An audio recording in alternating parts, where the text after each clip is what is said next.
Are you ready to break free from the doubts and limits holding you back? Welcome to Embrace Your Value, where therapy meets coaching to help you unlock your true worth and take control of your life. Hi, I'm Kristen, a trauma therapist dedicated to helping you heal, break old patterns, and reclaim your power. And I'm Jen, your support coach, here to show you how to set fierce boundaries, embrace self compassion, and step boldly into the life you deserve.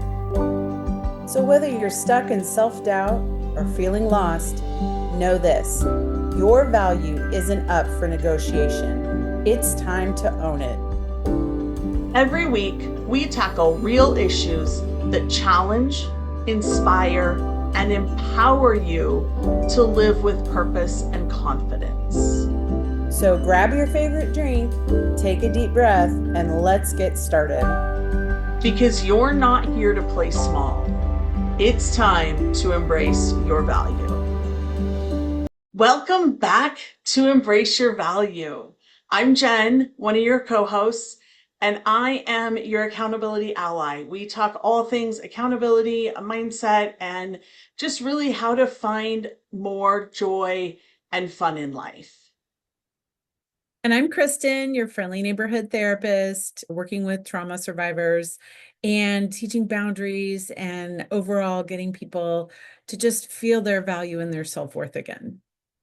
Yes, and today we have a fun little episode for you because I am going to interview Kristen again. We're going to talk about some of the truths about high functioning depression.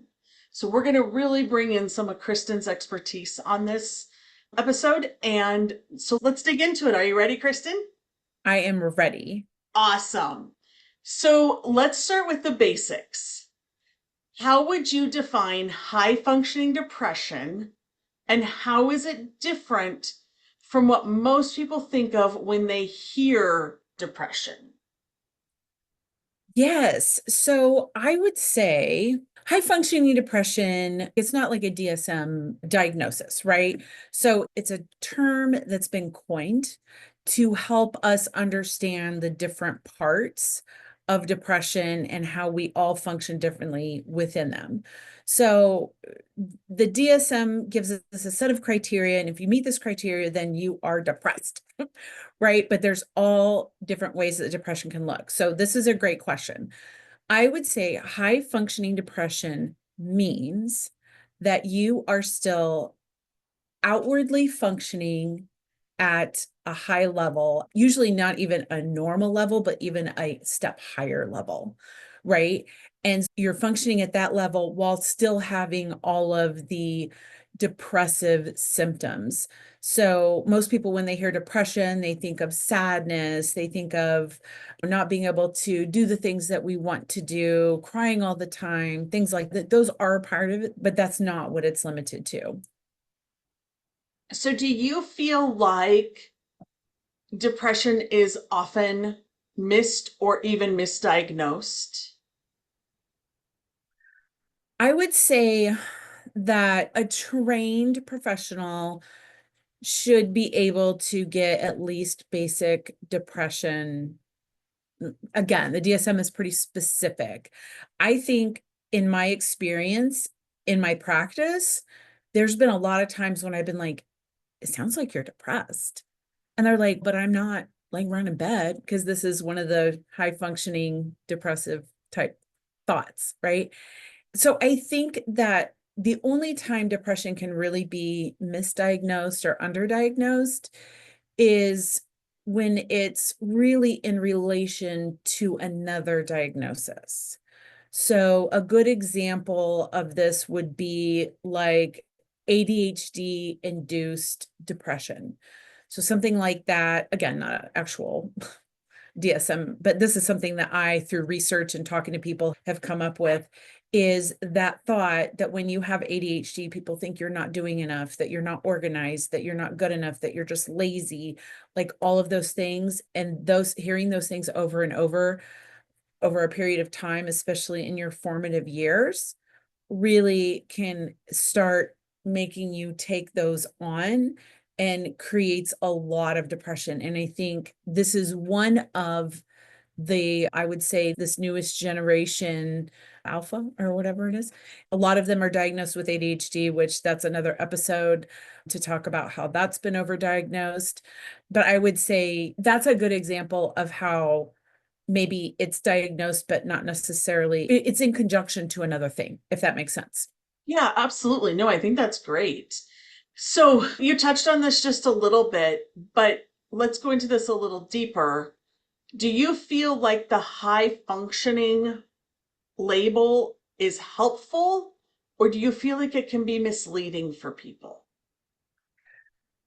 I think there's a little bit of a loaded question in there, which is some people really just want to know what's wrong with me, and then I can really work towards fixing it. One of the questions is does it get misdiagnosed? If we're diagnosed with something that isn't necessarily what's going on, we may be treating it improperly. So I think there's parts where it's really nice. Like I told a client, I was like, it sounds like you're depressed. She's like, how? I'm not depressed. And she just started crying. And so we talked about it later when she had digested the diagnosis. And I was shocked at first, but then it felt like very freeing to say, this is now something I can treat. So I think people can overthink, right? Diagnoses. To me, a diagnosis is just a set of criteria. It's not you are depression, right? It's you're someone who suffers from depression, or you're someone who is dealing with depression. So I think that's the misleading part, is that people can get caught up in, I do or don't want to be a certain diagnosis, while other people find it helpful for there to be an actual diagnosis. Yeah, I agree a lot with that. And yeah, thank you. That was really good. So let's talk a little bit about dealing with depression and high functioning depression. So, what might someone's day look like when they're living with high functioning depression? Yeah, I would say that most people will wake up tired. This is just overall average. Most people will wake up tired, either because they think that they didn't sleep enough, even though maybe they did get a good 6 to 8 hours. They wake up exhausted, so their day starts exhausted. They tend to go to work or start taking care of the home, whatever it is that people are doing. Everything seems very difficult, right? I'm so tired. I don't know what's wrong with me. Caffeine, I have to get going. And then the thoughts start coming in of, I'm not enough, I'm not doing enough, not being enough. So they're still getting things done, but the physical tiredness just washes over, and it can be really difficult to get things done. When their day is done, whenever that is, whether it's we clock out or we turn the computer off or we put the kids to bed, whatever it is, it tends to be like a complete, okay, I finally got everything done. Now I can let it go. So I would say on average, that's what I've seen. And I would say when I would probably consider myself once upon a time a high functioning depression person, someone who suffers from that. And that was also my experience, is that at the end of the day, I would wake up and I'm like, oh my God, I'm tired again. And then I would just trudge through the day, and I would come home and I'd be exhausted.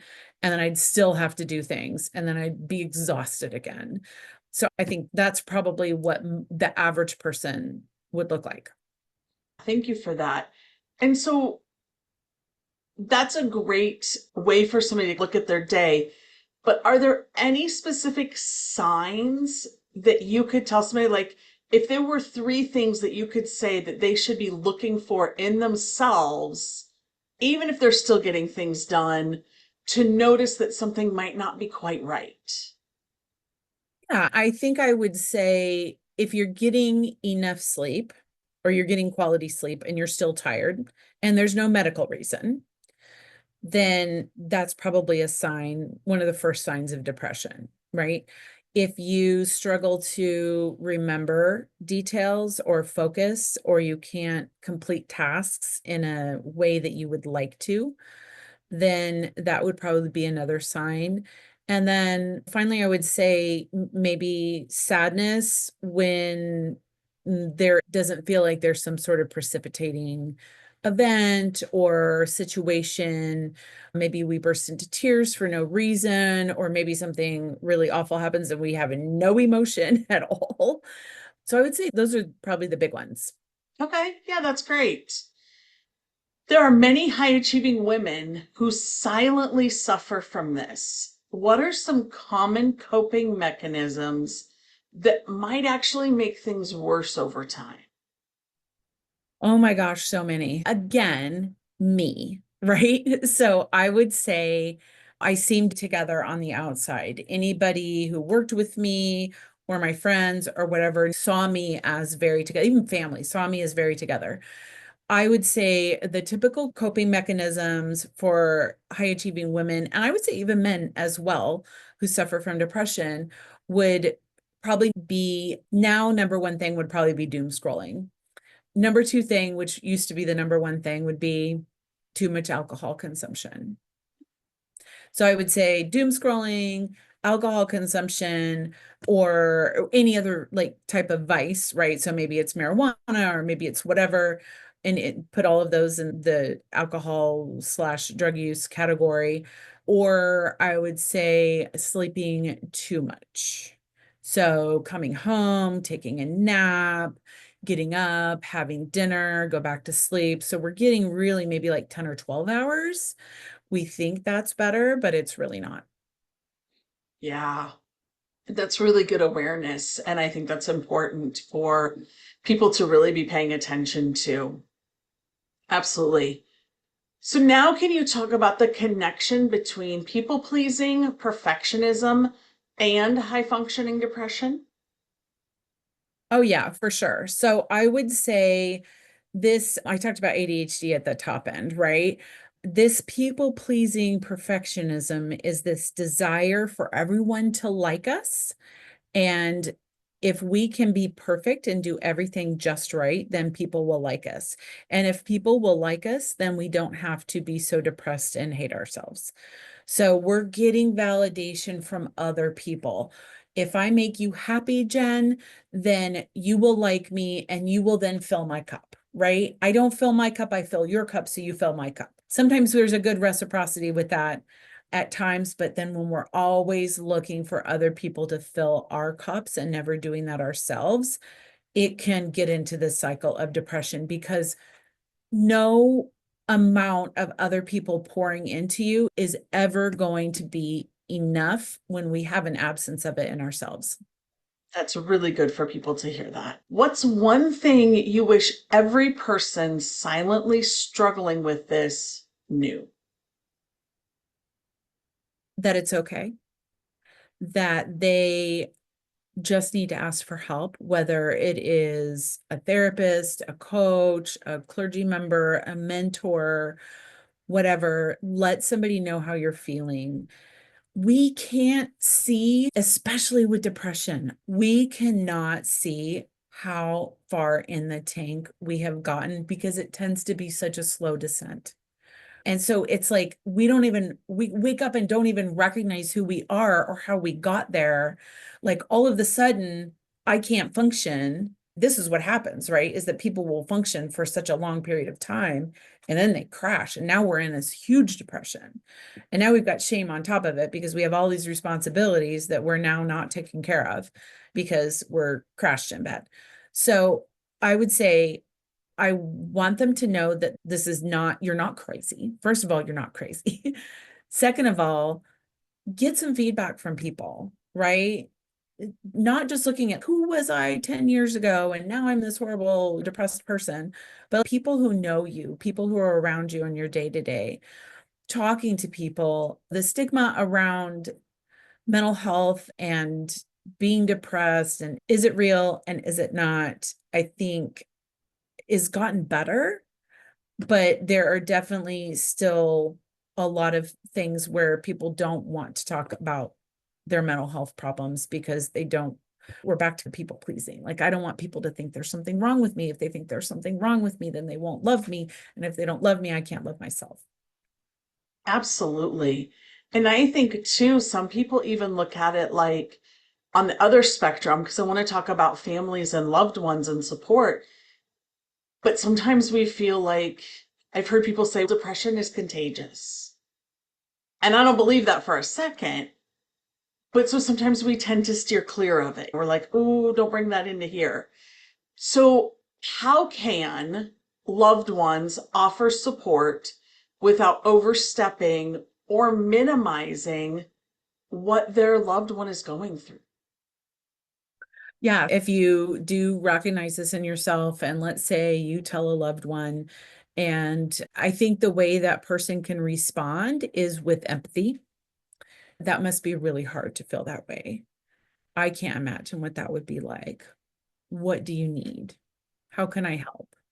And sometimes people may not know what they need, right? But just getting the feedback that, again, you're not crazy. There's not something wrong with you. This is a hard time in your life. I'm here with you. I think those are the things that loved ones can do. And if the person says, what do I do next? It's a great time for a loved one to say, find a therapist, find a coach, find a mentor, find someone to talk to, because we want to be able to deal with these things in the most healing and expansive way without feeling like we're dragging our loved ones into it. Like you said, depression is contagious. That's misery loves company, that one. External help can be something that is really beneficial for people. So I would say empathy and not trying to problem solve, right? Oh, if you just go to the gym or you just do this or you just pick yourself up by your bootstraps and keep going, that's probably not going to do it. Those are my thoughts on that. I love that. I have a couple quick things to add to it. So I love that you were saying, if you just go do this. So my thought was, if you're starting a sentence with, if you just, you should just stop your sentence. You should quiet your mouth and not say the rest of it because it's probably not going to be helpful. That person that's dealing with depression has already thought of those things and they still can't do it. So don't tell them it's that easy to just go do it. And the second thing that I've noticed when you were talking about having them go find a therapist or a coach, something that I know I do in my own coaching practice, and I've done when I worked for the church, I did some of this, is actually helping them find someone. You might actually be good to just say, could I sit here with you? Could we look together? That might be really beneficial for them. And I'd love to hear your thought on that, Kristen, because you are the therapist around it. But I know to me, it always seems less scary when somebody's helping me. And so, what are your thoughts around that? Yeah, I would say that that really just depends on the person. Like you said, you would love for someone to sit down and sit with you and be helpful and create empathy and maybe even help you make decisions and things like that. Someone like me, I would rather just do it by myself. So I don't think there's a wrong way at all. It's just knowing as much about yourself and knowing, am I a person who wants someone to hold my hand and help me and guide me and love me through this? Or is there something that I need to do for myself so that I can feel empowered? Yeah, absolutely. Great. Thank you so much. And you have shared a ton of personal experience with us for this. And I just really want to acknowledge that and tell you how much we appreciate that you shared all those. Is there anything else around this topic that really hits home for you that you want our listeners to have as a takeaway? I just I think that it's remembering that it's okay, that it's also okay to have the emotions. It's okay to feel sad, and not every moment of sadness is suddenly depression, right? Not every time you're not sleeping well or sleeping too much is depression. Like all of these things are based in a set of criteria, right? A set of things, that repeated patterns that you need to take into account. So we don't want to amplify things that are maybe just temporary.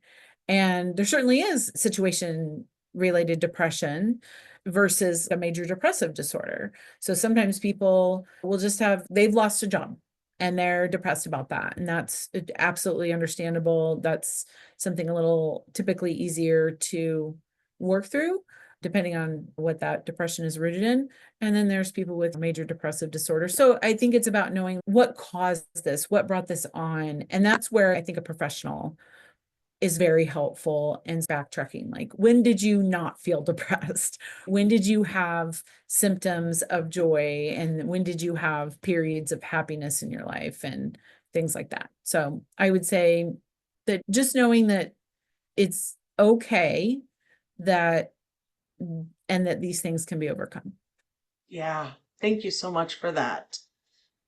So, just a couple last questions. If someone is listening right now and they're nodding along and thinking, oh my gosh, this is me, what's the very first thing they can do after this episode ends? Yeah, I think we've said it above. It's talk to a trusted person or a loved one and say, here's what I think's happening with me. I heard this podcast. I just want some reflection. What do you think? And if you don't know what to do about it, you're on the fence. Do I want a therapist? Do I want a coach? Do I just want to try to talk with my friends? Do I want a workbook? I think just having a conversation. I think having a conversation has been truly underestimated in today's society, and just connecting with another human about some of these things that we don't always like about ourselves. Absolutely. So Kristen, I know that you really only do therapy live and in person, but if they wanted to learn more about you, where is a good place for them to go do that? I love that you asked me that question. So there's a bunch of stuff out there. I have Instagram, I have a Facebook page, and I have a TikTok, and I feel like there's something I'm missing. There's a blog out there, obviously, our delightful podcasts.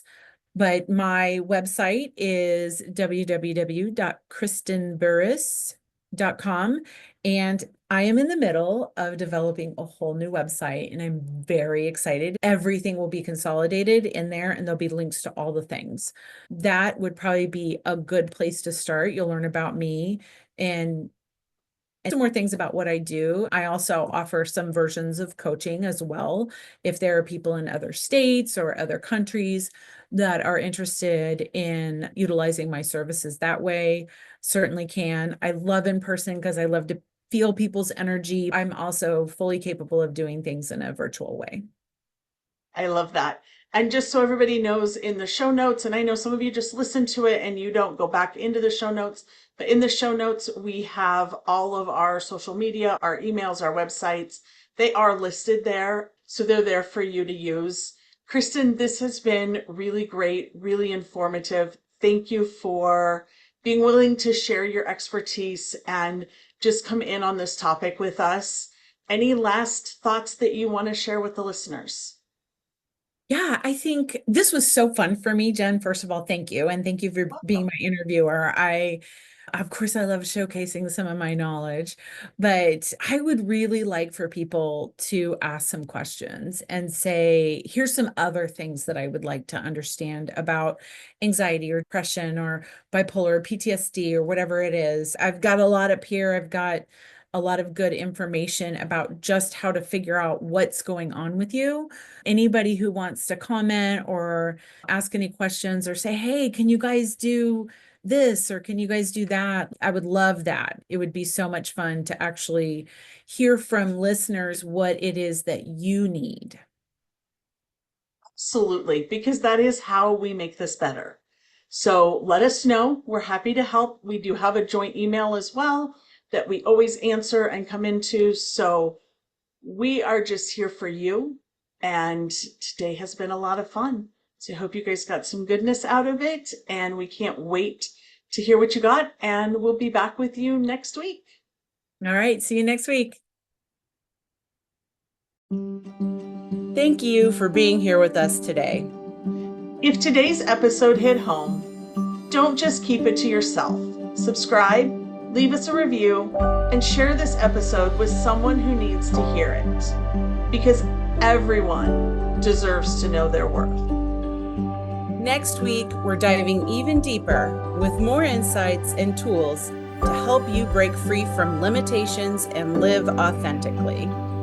Until then, keep raising your standards, owning your worth, and embracing your value.